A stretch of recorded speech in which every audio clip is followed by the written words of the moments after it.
முத்தமிட்டா மோசம் என்ன உண்டாகும், சத்தமிட்டா நிலைமை என்னாகும்.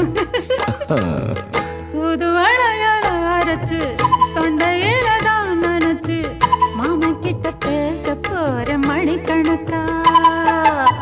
தூண்டாமணி விளக்க தூண்டி விட்டு எரிய வச்சு ஓ முகத்தை பார்க்க போற நாள் கணக்கா.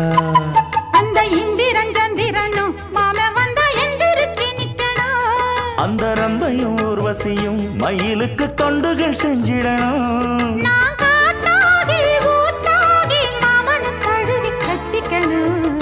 தூது வளையல அரைச்சு தொண்டையில தான் நினைச்சு நானும் கூட பேச போறேன் மணிக்கணக்கா.